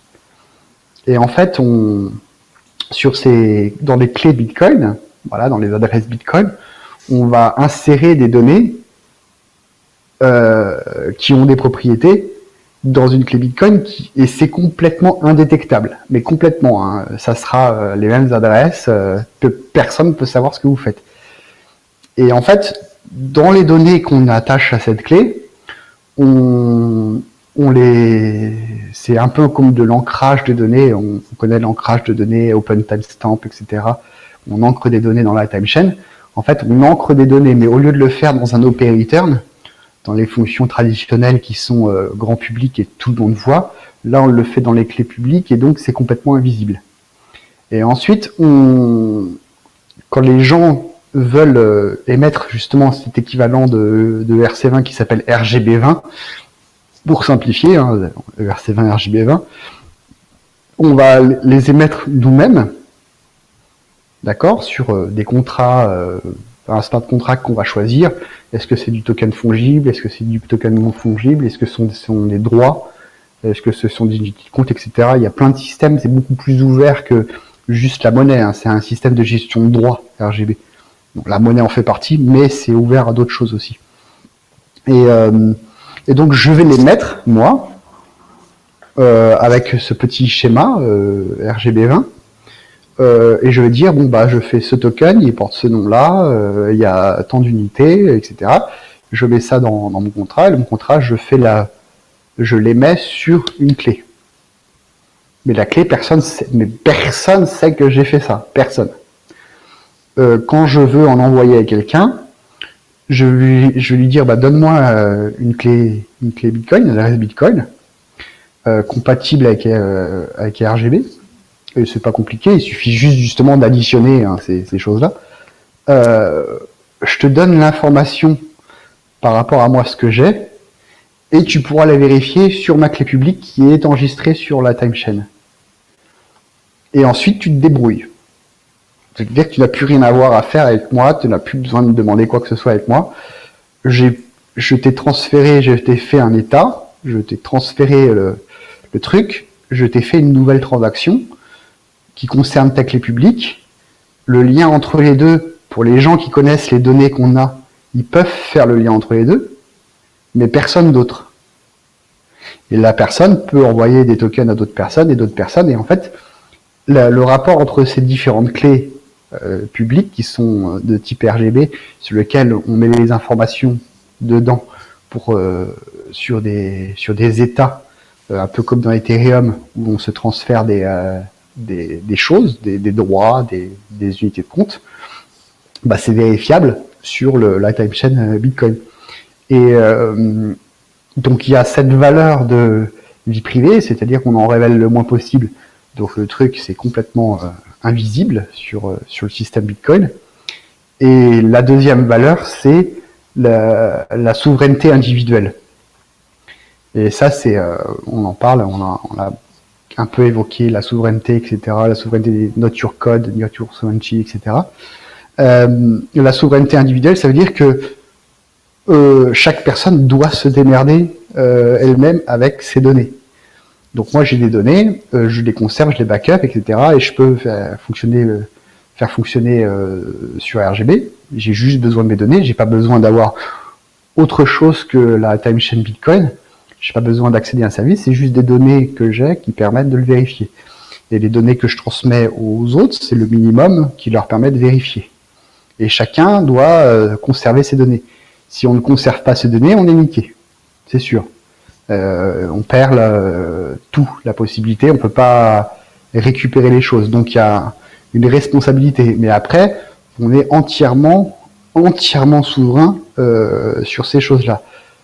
C'est-à-dire que le système comme on parle justement de RC20, de RGB20, d'unité de compte, on va s'orienter un peu sur les domaines défis, la finance, etc.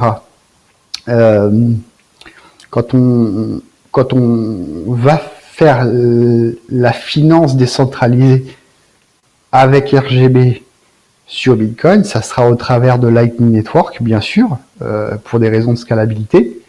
Donc vie privée, souveraineté individuelle, scalabilité, les choses que les bitcoiners mettent en avant la spéculation, avant comment devenir riche vite. D'abord, on s'occupe de la vie privée, de la scalabilité, de la souveraineté. En fait, dans le système RGB, ça va pas être un contrat qui a une adresse Ethereum ERC20 d'un swap sur lequel on envoie des Ethereum et on reçoit autre chose. Ça va pas être un contrat qui va être géré par quelqu'un qui aura une clé d'admin dessus. Non. En fait, l'équivalent dans RGB, c'est chaque nœud Bitcoin, chaque nœud Lightning Network, chaque nœud RGB, enfin LNP, Bitcoin, Lightning et RGB qui fonctionne là-dessus, est un service financier. On fixe nous-mêmes nos taux de swap, etc. Mais tout le monde est un sushi swap. Tout le monde swap. Tout le monde. C'est pas un contrat de quelqu'un, d'une boîte qui va s'appeler tant, qui fait machin. Quand on veut faire de la défi, on s'adresse à un réseau. Tout le monde donne un service financier. Tout le monde. Plein de différents. Hein.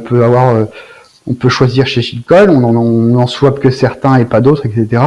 Mais dans le réseau, on va trouver des liens, comme j'expliquais avec Lightning Network tout à l'heure, où il y avait moi, le barman, le menuisier, non, c'était le menuisier, je sais plus, et le marchand de journaux. Et en fait, par le biais de ces différents swaps, on peut arriver à terminer la transaction dans ce qu'on veut. Si je veux payer sur le shitcoin X et que j'ai des bitcoins ou un shitcoin Y, je vais l'envoyer, mais l'algorithme de routage va me trouver tous les nœuds par lesquels ça doit passer, quels sont les swaps les meilleurs au meilleur taux pour que ça arrive à la personne. Et donc on n'est plus du tout dans un contexte centralisé comme il y a sur Ethereum au niveau de la défi, mais dans un réel contexte décentralisé où en fait tous les nœuds peuvent offrir des services de finance, que ça soit du swap, donc de l'échange en carnet d'ordre, ou ça peut être de l'assurance, ça peut être du prêt, ça peut être du lending, ça peut être tout le monde. En fait, c'est pour ça que les RGB, ça va décentraliser Ethereum, parce que en fait, tout le monde est capable de faire son sushi swap, quoi. Ou son NAV, ou son machin. Parce qu'aujourd'hui, alors après je vais rebondir aussi sur une question qui a été posée aussi sur le chat naturellement. SushiSwap, Uniswap, le premier, Uniswap, c'est décentralisé? Non. Et pourquoi pas? Enfin ouais, je te dis, c'est tellement simple mes questions comme ça. C'est décentralisé parce que il y a eu après Uniswap, SushiSwap. Et je sais pas, Frites Swap, Saucisson Swap. Il y en a eu beaucoup. Il y a eu c'est en ce sens-là que ça s'est décentralisé. C'est qu'il y en a eu d'autres. Il y a eu d'autres pools de liquidités. Mais le fait que ça soit Uniswap et déjà uni, ça te donne une piste sur le degré de centralisation. C'est pas possible. Et donc il fallait décentraliser. Donc tant mieux qu'il y ait Uniswap, SushiSwap et tous les autres. Tant mieux. Mais le but, c'est pas qu'il y en ait quelques-uns qui soient des entreprises et qui fassent leurs tokens et leur liquidity mining et compagnie. Le but, c'est que tout le monde fasse leur service. Tout le monde, toi. Si à la base, chez Uniswap, alors aujourd'hui, il y a un token qui a été donné gratuitement aux utilisateurs. Donc, il y a eu les airdrops, mais... Rien n'est gratuit. Hein. Alors, moi, c'est vrai que j'ai touché d'un jour à l'autre. Alors, c'était sûrement grâce aux données, hein, quelque part, en tant qu'utilisateur de bêta, quelque part. Mais c'est vrai que d'un jour à l'autre, j'ai reçu $2000 sur un compte. C'est vrai que c'est agréable. C'est le seul airdrop de toute ma vie que j'ai eu qui était un tout petit peu legit, si je peux dire ça comme ça. Sauf que si aujourd'hui on prend une pool de liquidité seulement sur Uniswap, Ethereum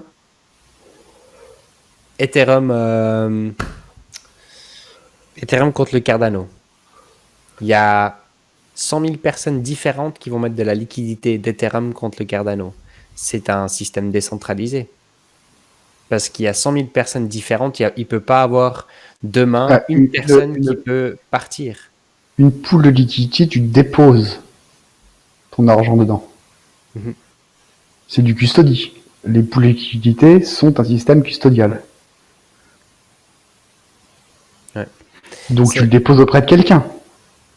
dans un smart contract. C'est quelqu'un est l'intermédiaire et il centralise. Ouais, c'est... C'est du dépôt, hein. C'est des services initiés où tu n'as plus tes keys, not your coins. Les pools de liquidité, t'as pas les Ouais. clés. Et là, en l'occurrence, c'est-à-dire que si la plateforme, imaginons Uniswap, s'écroule, qu'est-ce qu'on peut faire?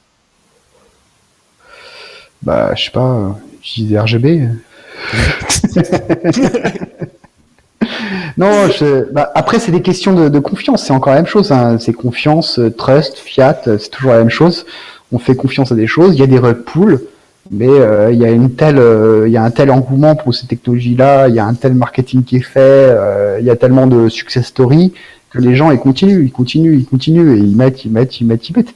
Ça fonctionne dans le cadre de la fonctionnalité Ethereum, c'est-à-dire on-chain, non scalable, non privacy, ni rien. Euh, Tous les gens qui utilisent SushiSwap, un jour, je sais pas, dans 5 ans, les gouvernements ils vont faire chain analysis, on leur a demandé, on sait que vous avez fait ça, donc faut payer ces taxes-là. Dans Exact. RGB, ça va pas être possible. Mais ça, c'est une différence de valeur, c'est des valeurs, hein, clairement. La différence entre le monde Ethereum et le monde Bitcoin, la raison pourquoi on s'écharpe autant, c'est sur des valeurs. Dans le monde Bitcoin, nous, on est plutôt à se dire, on est des cypherpunks et nous, notre but, c'est de protéger la vie privée. Et donc, les espèces et anonymes sont le principal vecteur de la vie privée. Donc, on fait le Bitcoin pour la vie privée. Après, Ethereum, on fait des coins pour la spéculation. C'est pas la même chose, c'est beaucoup plus intéressant Ethereum pour beaucoup de gens parce que les gens, la spéculation, ça leur parle, ils ont envie de gagner un peu d'argent, de jouer, c'est un peu le poker, c'est le jeu. Le trading, c'est un peu du jeu, c'est un peu du casino. On peut être bon, on peut être moins bon, on peut jouer, on peut perdre, etc. Il y a c'est complètement gamifié, hein, l'univers. Si ça s'appelle Sushi Swap ou des noms complètement n'importe quoi, c'est pour justement donner l'aspect non sérieux du jeu. Mhm. Le jeu n'est pas sérieux, donc le jeu doit avoir un nom qui n'est pas sérieux. Donc ça ne peut pas s'appeler, je sais pas moi, Crédit Suisse pool de liquidité professionnelle. Là-dedans, personne va y aller. C'est pas du jeu, c'est pas marrant, c'est pas drôle. Par contre, saucisson swap, Ça fonctionne, hein. voilà. C'est clair. Je fais une petite parenthèse. J'ai oublié de remercier avant l'Entrepreneur TV, donc aussi un streamer sur Twitch qui nous a fait un raid avec sa communauté de 54 personnes. Bienvenue à toutes et à tous. Je ne sais, alors ça c'est déjà quelques minutes en arrière, mais en tout cas, merci bien pour ton raid. On a fait plusieurs fois des raids chez lui aussi, et c'est la première fois il a pu passer une fois chez nous. C'est une des premières fois aussi un vendredi qu'on fait un petit peu plus tard, donc c'est pour ça qu'il a réussi. En général, c'est lui qui est toujours encore en live. D'accord. Et D'habitude, tu finis à quelle heure? si je fais le vendredi en général, c'est entre 23 et minuit en général. Ça dépend Ah ouais. vraiment Ah, des gens. on est un peu. On est un petit peu plus tard, mais c'est cool. On est toujours à plus de 150 personnes, donc c'est que les gens ils sont intéressés. Et puis il y a toujours des gens debout. C'est toujours mieux que de Mhm, passer des fois seul une soirée, donc c'est cool. mhm. Il y a Quelles sont les questions? Parce que là, il va falloir faire la pause recharge. Et donc, on regarde les questions. yes. Demande aux gens de poser les questions et moi je vais charger. J'en ai pour une petite minute. Bah moi je vais Ça essayer de va? recharger quelque chose. Je reviens aussi dans Ok. une minute environ. Ok, À tout à de tout de suite. suite. À tout à l'heure, à tout le monde.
Hop. Bon, j'espère que tout le monde a compris que recharger, ça voulait dire aller faire pipi. Hein. Parce que bon, les heures passent, on boit une bière ou deux, on sait comment ça marche. Alors, je regarde pendant qu'il n'est pas là les questions.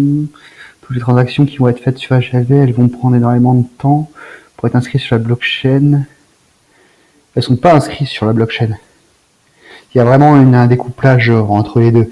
La blockchain, la time chain, elle ne sert que d'ancrage de données pour vérifier les choses. Mais après, les données de transactions sont en dehors du réseau Bitcoin. Donc ça ne charge absolument. En fait, justement, ça décharge le réseau Bitcoin. Vu que tous les ancrages ne sont faits que dans des clés publiques qui sont additionnés, ça n'a aucune conséquence en termes de taille qui serait prise sur la time chain. Que pensez-vous du stacking? J'en fais pas. C'est du vesting. Ça rapporte de l'argent, mais j'en sais pas plus. La SEC contre Ripple, c'est... J'aime pas les deux. J'aime pas du tout les deux. Y a pas de machin. Les CBDC, gros sujet. On peut en parler. Tac, tac, tac. Bull run fini ou pas? Mais non, le bull run, il sera jamais fini. Non, moi je suis là-dedans depuis 2011. Des bitcoins, je l'ai vu à moins de $100. J'en suis à ma 8e bulle. Oui, il y a des bulles. Les crashs, ils sont entre moins 50 et moins 90%. Mais après, les pumps, ils sont... on est passé de 0 à 60 000. Et ça va aller beaucoup, beaucoup, beaucoup, beaucoup plus haut, quoi. Tac, tac, tac. Girl Finance, c'est du lourd, ouais, ça c'est vrai. Le développeur est très, très intelligent. C'est plutôt un financier. D'ailleurs, la DeFi n'est pas forcément liée aux crypto-monnaies. Hein. La DeFi a besoin d'une unité de compte qui puisse être transférée de manière anonyme. Ça pourrait marcher avec du fiat, la DeFi. Mais vu que le fiat n'est pas anonyme et pas pratique, c'est pour ça que ça marche avec la DeFi. Mais après, la DeFi pourrait marcher sans crypto. On utilise le stable pour ça. Oui, voilà. Ok. D'avoir notre propre LN et BTC. Oui, il faut avoir ses propres nœuds. C'est une question de souveraineté individuelle. Si t'as pas tes nœuds, tu dois faire confiance à quelqu'un. Et si tu fais confiance à quelqu'un, à la fin, tu vas te faire avoir. Enfin, pas tes amis, mais les gens dans les relations commerciales, tu te fais toujours avoir. Facebook, il te l'a fait à l'envers. Coop, Migros, ils te la font à l'envers. Tout le monde te l'a fait à l'envers. Mais c'est pour ça qu'il faut avoir ses propres moyens économiques. On en parlera peut-être on peut en parler avec la CBDC, la souveraineté, tout ça, tout ça, c'est lié. Il y a un joli serpent, c'est un serpent? Non, c'est une pieuvre. Une pieuvre, on dirait. Une pieuvre. Ouais. T'as des émoticônes, des on en a bloqués, deux, trois. On a un émoticône de Christine Lagarde. Oh. Voilà. On a ça. Oui. Qu'est-ce qu'on a d'autre? Alors, il faut absolument qu'on en refasse. On a naturellement le bear, le bull. On a un crypto love. On a le all time high. Qu'est-ce qu'on a? Et puis après, on a l'ancien logo de Cryptologique. Et donc, il y a pas mal de choses. Il faut que c'est pas moi qui fais ça. Hein. C'est pas mon métier. Mais il faut que la personne, donc c'est Moret, qui s'occupe de ça. Il faut absolument qu'il se relance parce il y a des belles idées en tout cas qui doivent se mettre en place. Ouais, les questions BTCP serveur, oui. Ouais. Si t'es un commerçant BTCP serveur. T'as vu une question qui t'intéresse beaucoup sur le chat que tu voudrais aborder? Là, j'en ai pris quelques-unes, j'ai répondu rapidos parce qu'il y en a certaines qui sont assez simples, mais il y avait cette histoire de CBDC et on en a déjà parlé en fait en creux et l'histoire de l'énergie. Mais d'ailleurs, je suis surpris que d'ailleurs ça me fait penser que tu as une communauté tout à fait intelligente parce que le problème de l'énergie ne s'est pas vraiment posé. Les gens ont peut-être déjà compris pourquoi ils ne se posent pas en fait. C'est pas faux. Oh là là là là. Rec, incroyable, qui vient d'offrir 50 abonnements sur la chaîne. Wout, wout. Un big up à toi. Ouais, franchement. Rec, merci infiniment pour ton soutien. Waouh. Putain, j'y crois pas. En général, je dis tous les noms, mais là, ça va me prendre du temps. Qui a offert à 50 abonnements, donc à 30% de toute la communauté qui sont en train de regarder actuellement. N'hésitez pas à mettre plein de petits crypto love sur le chat. On remercie Rec.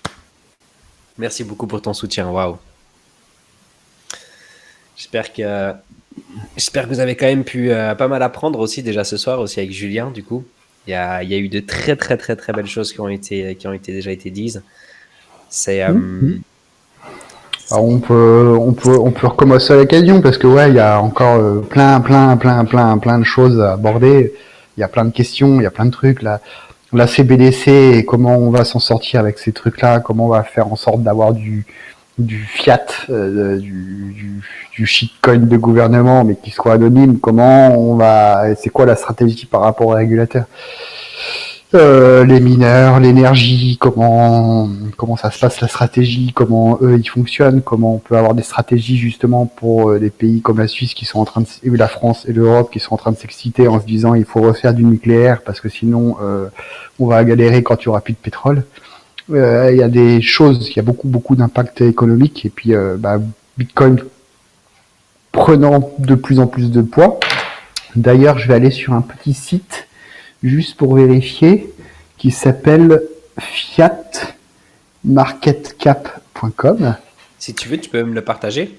Voilà, je vais le partager dans le Twitch. Si tu veux, me le partager, je dis sur l'écran même, en full.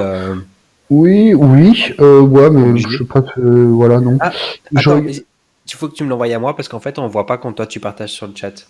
En fait, il y a une interdiction sur le chat. Les gens, ils n'ont pas le droit de partager des liens. Non, attends. Ok.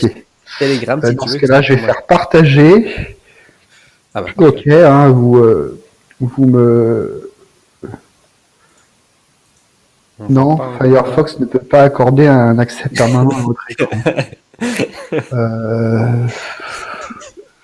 Sinon, tu m'envoies le lien sur Telegram et puis moi je fais partager. Je vais faire ça parce que. On est parti avec les cookies. Voilà, Firefox il dit non, tu vas pas faire ce genre de bêtises. Tu n'as pas le droit. Voilà, attends, hop. T'embarques pas avec une chose pareille. Hop, voilà le lien. Et ce lien il est intéressant parce qu'il y a je crois, c'est 13 et 14e place. C'est le montant de valeur de toutes les monnaies du monde par rapport à Bitcoin. Et en ce moment, Bitcoin est en 14e place et le franc suisse est en 13e place. Et pas beaucoup. Il y a un peu plus, 1 million de BTC, 1 ou 2 millions de BTC. Incroyable. Ça donne un peu, ça donne toutes les. Et c'est même pas. Finalement, est-ce que c'est parce que c'est calculé en Bitcoin, ok. Ah ouais, t'as tous les fiat, leur market cap en BTC, donc il y a que 21 millions de BTC, donc là tu te rends compte que voilà, quand la Chine fait 600 millions de BTC, tu sais que BTC est déflationniste, et t'as le circulating supply, et donc après ça te donne un peu un ordre de la valeur de BTC, donc BTC est 14e. Et donc ça monte. Là on attend le pump, ça a un peu redescendu, on attend le pump de Bitcoin pour que ça dépasse le franc suisse. Il a sûrement dépassé, ça veut dire, parce que là on est à quoi? On est à peu près. Ah non, on est à 4-5%. Oui, donc en fait quand il est à il l'a dépassé brièvement il y a 2 ou 3 jours. Ouais, exact. Ah ouais, incroyable. Il a fait son historique, il a dépassé la capitalisation de la Suisse. Voilà, wow. On y est. C'est fou, hein. Après toutes ces années pour toi, après plus de 10 ans dans le milieu, quand ta façon de parler, c'est vrai que c'est fou quand même de voir cette évolution. Même pour les personnes qui sont déjà là depuis 3, 4, 5 ans. C'est déjà une aventure qui est déjà assez incroyable. Donc, mais je connaissais pas du tout ce site internet. Vraiment top. Je me réjouis les informations sont justes en plus sur les parce que tu vois ils ne délivrent, quand je disais tout à l'heure que les banques centrales ne délivrent pas toute leur masse monétaire. Alors c'est vrai qu'il n'y a pas toutes les informations. En fait, ça serait plus, normalement, mais c'est sourcé correctement. Ok, magnifique. Ah bah, c'est super Voilà. intéressant. Après, ça fait 10 ans, ça va faire, le mois prochain, ça fera exactement 10 ans que j'ai lu le white paper pour la première fois. Euh, la passion ne s'en va pas dans ce truc-là. C'est vraiment quelque chose de. On en Je me lasse apprend. pas, hein. Je me lasse pas. Je me lasse pas.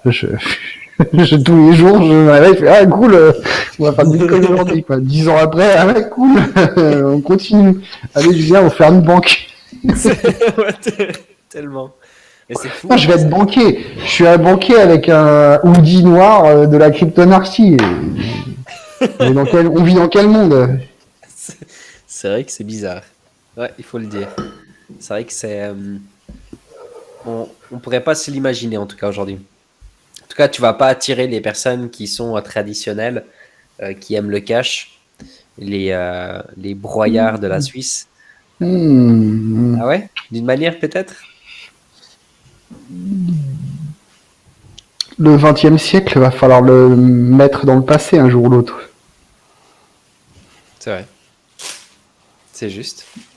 Ils le savent. Hein, les gens, ils sont riches, ils sont pas riches pour rien. Ouais, je suis tout à fait d'accord avec toi. C'est vrai. Ça va peut-être prendre plus de temps pour certaines personnes, mais c'est qu'une question de temps, hein, quelque part. Mhm. Voilà, donc prenez du popcorn et regardez tout ce qui est en train de se passer avec beaucoup de plaisir. C'est clair. Après, Voilà. il y a encore beaucoup de Cheers. boulot. Il y a encore beaucoup de boulot, par contre. Tant mieux, sinon on ferait rien. C'est sûr. Mais tu as dit que ton plus gros défaut, c'était que tu étais fainéant. Oui, Je t'en je l'avoue, je suis feignant. excuse. Ah, c'est le retour du rhume. Tout le monde l'a eu ici, j'imagine. Moi, c'était la semaine dernière, donc ça va, j'ai pas le. Mais moi, j'ai carrément un rouleau de PQ dans ces cas-là. Ah ouais, non, mais moi, Ouais. je te rends même pas compte combien de paquets de mouchoirs j'ai utilisé. C'est Non, mais hallucinant. vas-y, prends un rouleau de PQ. C'est C'est mieux. mieux. Tellement. Ah. Ok. Bon, bah là, je pense qu'on va se terminer là-dessus quand même. Mais oui, c'est parfait. Il est 1 heure du match. Je pense que les gens, ils ont besoin c'est de. plutôt pas mal, en tout cas, moi. Mhm. Julien, franchement, je te remercie infiniment. Bah, comme d'habitude, de toute façon, je remercie aussi la communauté, mais je vais me sûrement passer encore 2-3 minutes après avec eux pour ensuite aussi lancer un raid pour en faire profiter aussi voilà, un autre streamer et puis qu'on puisse utiliser toutes Mhm. ces fonctions de Twitch qui est plutôt pas mal.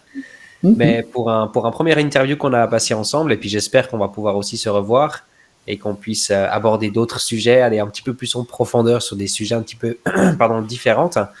Mais on a été sur beaucoup de sujets différents finalement ce soir et j'ai beaucoup apprécié. J'espère que pour la communauté, c'était la même chose. Ce soir, on va donner le menu. Ouais, exactement, ouais, Voilà. là, magnifique. Et de ce que moi j'ai pu voir en tout cas sur le chat, c'est qu'il y a eu beaucoup de personnes qui ont vraiment apprécié ta présence aujourd'hui pour venir discuter avec nous. Moi, je repartage encore une fois ton Twitter, donc je pense que c'est une des seules choses que je peux partager, sauf si tu as un autre réseau, un blog ou quelque chose que tu voudrais partager. Mais pour Non, toutes les... je suis pas je ne suis pas un créateur de Ouais, contenu. exactement, je sais. Bon, en tout cas, voilà, s'il y a quelqu'un qui veut suivre Julien sur Twitter, j'ai mis le lien sur le chat, n'hésitez pas à aller faire un petit tour. Il vous réexpliquera pourquoi son nom est Weedcoder pour les personnes qui ont pu louper. Sinon, n'hésitez pas à regarder aussi la rediff. Et puis, bah, Julien, moi, je te souhaite une excellente soirée. J'espère te revoir aussi, sûrement la semaine prochaine, peut-être jeudi. Et puis, très bientôt aussi sur Twitch, quoi, peut-être. Bah, merci beaucoup, merci de m'avoir reçu, merci au chat, vos questions étaient super, vos retours sont super, tu as une super communauté, Anthony, je suis fier de toi. C'est gentil. Merci beaucoup, Julien. Et puis voilà, bah écoutez, à la revoyure, bonne soirée, bon week-end, et à la prochaine pour de nouvelles aventures. Ah, une très belle soirée à toi, Julien. Merci infiniment. Ciao. Ciao, ciao. Bye.